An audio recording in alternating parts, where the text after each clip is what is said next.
Ferris or the X-Mark or the trimmers, so we can't really get all that stuff squared away. They guaranteed it to be done this week, but then again, like, we gave it to them in December. They said that they were working on snow blowers, but you know, whatever. We're moving the plows. We're getting some prices on some plow covers so that we can have them last a little longer. So this truck, we're gonna put the headboard on it, and then we just moved all the plows over here. So we're gonna try a little different type of a setup this year, especially since it's still March. In New England, you know, there's definitely still a good chance of snow. So what we did is we staggered the plows just like this, so that we can get to them easier instead of having to move 3 trailers to get to the plows. What I'm thinking about doing is putting a larger wooden body on this truck. I don't know if I want to do another box for spring cleanup so we can, you know, back up all the leaves and the thatch and stuff like that. So I'm kind of torn between doing that. But if we do, when we do put the wooden sides on, if we don't go with a box, what I'm gonna do is build it up pretty high. And then, you know how they do it, how they have it staggered so that you can easily reach in on the side. But I also don't want it to be too unsteady, so we'll see what happens. We'll probably try and go with the top of the headboard. We got to take all the sand out. We got to put all the shovels up top. All the headboards are up there. So it is March 1st. We're doing changeover for spring. What else? So it's been a long time since we've done a video. Really hasn't snowed or done anything at all. I will tell you guys one thing.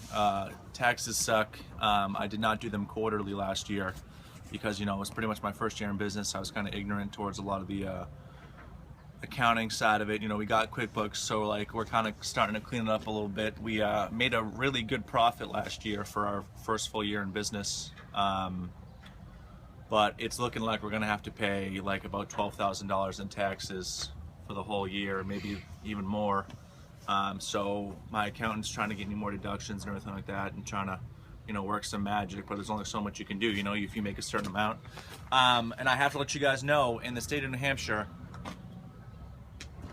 I'm paying about 30% on my profit. So if I make $100,000 profit, take home, $30,000 gets taken out. So it's really, it sucks. I think it's absolutely ridiculous that you take 30% from a small company like this. Like, I mean, I don't know how you can really grow, but I could talk about that for hours because it is frustrating.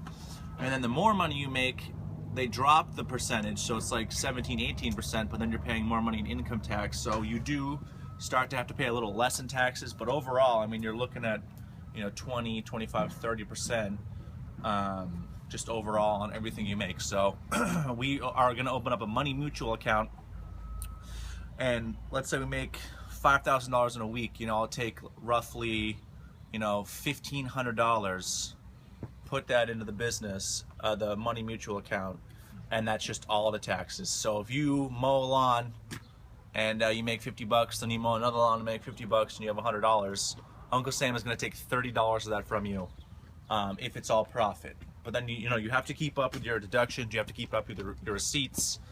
You know, you have to have a really good paper trail in place.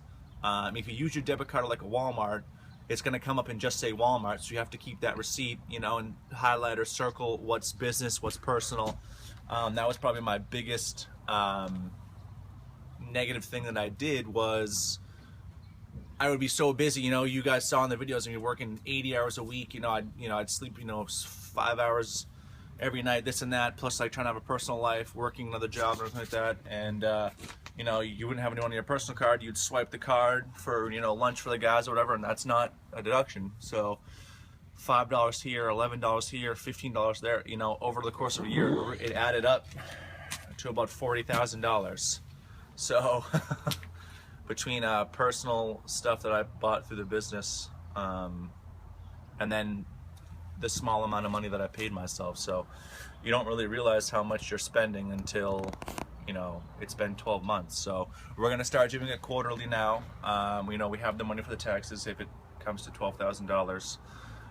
And I also have a great announcement, and I'm very excited for my twin, Matt Ennis, the pride and joy of nowhere, He is going to be working for me side by side, essentially a partnership. I do retain ownership of the business, but we're already starting to put him on a lot of the stuff, a lot of the maintenance. He's great at hardscapes. He knows just about anything there is to know about walkways, patios, retaining walls, drainage work, French drains, all that stuff. So it's like a perfect balance between me, who is so plant, green brown landscaping orientated with cleanups and plantings and everything else, and then you've got the side of Matt, which can handle any type of piece of machinery, patios, walkways. He'll you can send him on a job, and then he's teaching me, so it's gonna work out really well. He hates doing cleanups, he hates mowing, and as you guys know, that's really like 75% of what we do. He doesn't mind plantings, but at the same time, he's not the biggest fan of it. He'd rather build a raised patio and put 4 plants in it. But so I'm really excited. So I'm gonna take the phone now, and he doesn't know this, but he's gonna say hello to the YouTube family that we have. No, he's not. And he's a little shy, but so say hi, Matt. This is Matt Ennis. So what do you do for work? What are you good at? Hardscapes masonry. My biggest project was a 5,000 square foot patio off of Exit 1 in Nashua, New Hampshire, with a 150 foot wall, 2 3-foot high sitting walls that were 10 feet long, 5,000 square feet of pavers, 3 circle packs, a red and gray border, and 3 planting beds inside of the patio. So if you don't know what any of that means, it means this project was literally massive. I've never seen a bigger hardscape project. It was 8 weeks of my time, and it was worth about $250,000. So, and that was for the larger company that he worked for. So now hopefully we can start bagging some accounts like that, and start opening up to more of the hardscape aspect of it, because you make a whole hell of a lot more money doing hardscapes than you do mowing lawns. So okay guys, we'll keep you posted. We'll just keep showing you everything that's going to happen with all this. We'll just keep going from there. So it's going to be great to hear from you guys, and we're going to get everything ready for the spring, and then we are just going to sit patiently and wait. I did an estimate yesterday for some shrub removal. I ended up not getting it. My price was right in the same ballpark as the other company. She said that she really enjoyed talking with me, and I built a really good customer relationship, and she said, hey, we don't think you're the right fit for this shrub clearing job. I don't know who she got. I don't know how it wasn't a good fit, but I'll let you know now, you're not going to get every estimate that you go on. You get probably 50% if you're lucky. So it was probably just another guy that came in cheaper than me, and they wanted to look at, a lot of people just strictly look at the dollar amount because they think all landscaping companies are the same. I can't say that this landscaping company would do a better or worse job than us, but I'm very confident in what we do, and our price honestly reflects it. So to take out about 10 to 12 shrubs, it was going to be about $1,000 days work, so wasn't going to be too bad. But hey, you can't win them all, okay? So we're going to start getting everything taken care of, and if there's anyone in the Nashua, New Hampshire area, I'm selling this 36-inch belt-driven Exmark Metro. It's been maintained. You guys know that I barely use it. It comes with a grass gobbler, so if that's something you guys are interested in, let me know. If not, no big deal. You can leave a comment. So here we go. Okay guys, Zach asked me to record a video of the city dump for you. I want you guys to see everything, I guess.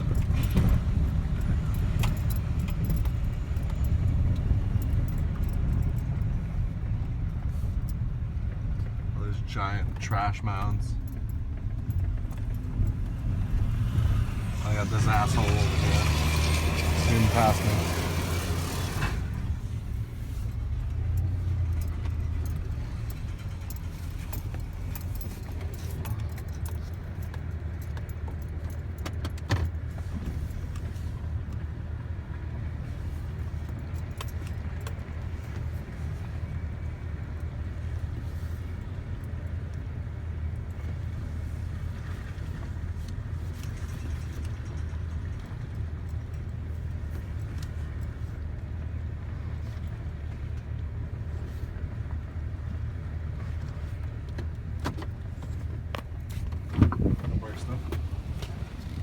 No.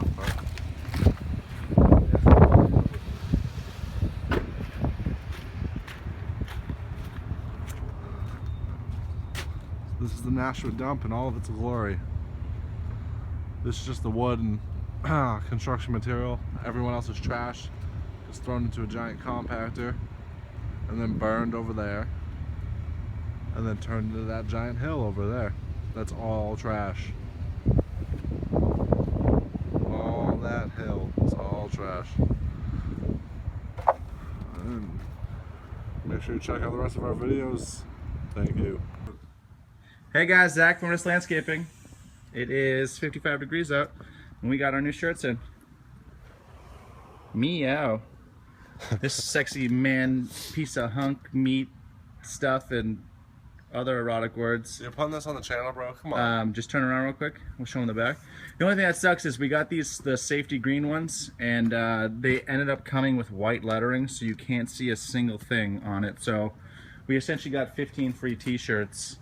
And we're just gonna give to secondhand employees. Yeah, and like employees that come in and like work like for a couple months, whatever. So right now we're building the sides for this truck, building them bigger, stronger, heavier. They're gonna go on this, obviously. So we got our t-shirts in, and we gotta wait for all our mowing and stuff like that to be done, or our mowers, I should say, to be done, and then we're good to go. I sold that. Sorry, guys, camera angle's not great.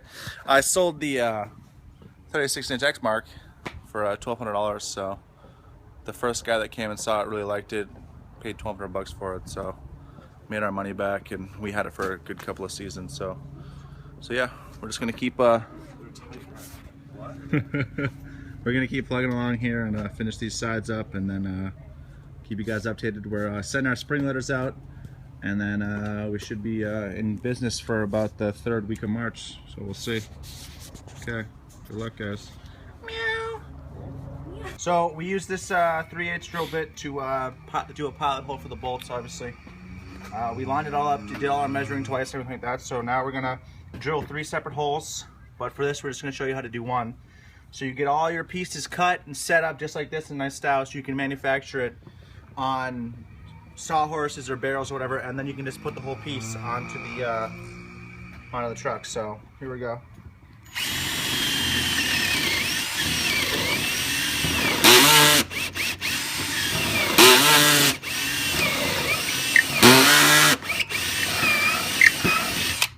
And that's why you don't buy Ryobi. So what you want to do is when you're drilling, you keep drilling down, and then you have to pull it back out, and all these grooves will pull all this sawdust out so it doesn't pack.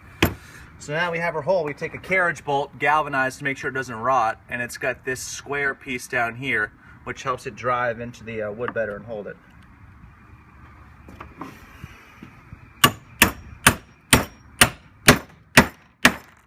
See how you can get it pretty nice and flat on that? And then you're gonna take, so this is a 3/8 bolt, you get a 3/8 nut and a 3/8 lock washer, you put them on. Which we can't do because of the who is this kid? Oh,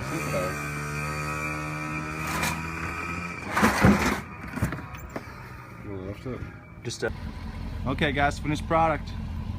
So these sides are definitely a lot bigger than the blue ones we have, a lot longer, a lot more room we're gonna be able to put in there.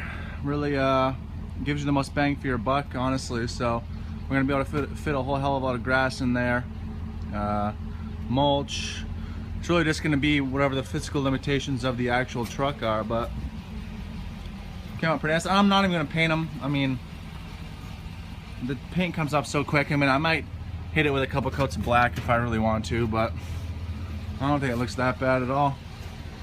So, and it's really just for functionality, and it's nice and clean. All the bolts are in nice and centered, all the carriage bolts. So once again, we use carriage bolts with the nuts, the washers, obviously, everything like that. There's only about like an inch, maybe 3/4 of an overhang on everything. So, and they're sturdy too. The way that they set in here, you want to make sure you leave a little bit of this so it has something to grab onto. See, I mean, I'm moving this and the whole truck's moving. It's not just going left and right, you know. So all the carriage bolts are all set. So this concludes kind of our video on kind of some basic springtime prep stuff. So now what we're gonna do is get into the mowing, the mowers. I don't know why I keep saying that. You know, we gotta get all the mowers squared away. We're still waiting on Facet, but we're getting calls right now. So it seems like next week, late next week maybe, or the week after that, we're gonna be balls to the walls. So we're still gonna mail our spring litters and everything like that. But other than that, I mean, we're doing pretty good. We got our shirts are in, taxes are getting squared away. All the trucks are pretty much set up, ready to go. Plows are put away, the shop's been changed over. We're really just waiting on a few mowers, and then we can start thatching some lawns. So pretty excited to shave my beard. It was getting too much, getting too itchy. So thank you guys, and spring is already here. So we're gonna get another season in. You know, we're gonna do a complete equipment video and everything like that once we get everything squared away for you guys, and then we'll start doing videos on spring cleanups and everything else. So good to hear from you guys, good to see you, and I hope everyone has an absolutely amazing 2016 season, and I want to see everyone making millions of bucks, and I'm proud of you all, and thank you for growing this YouTube channel. I don't do it for the money, because there's not really any money in it. I just do it to try and help some guys out and get some feedback from other people. So I wish everyone in the landscaping industry luck. So if you have more than me, good for you. If you have less than me, then you know, you should fight for it and try and, you know, grow your business to an extreme amount. So good luck, guys.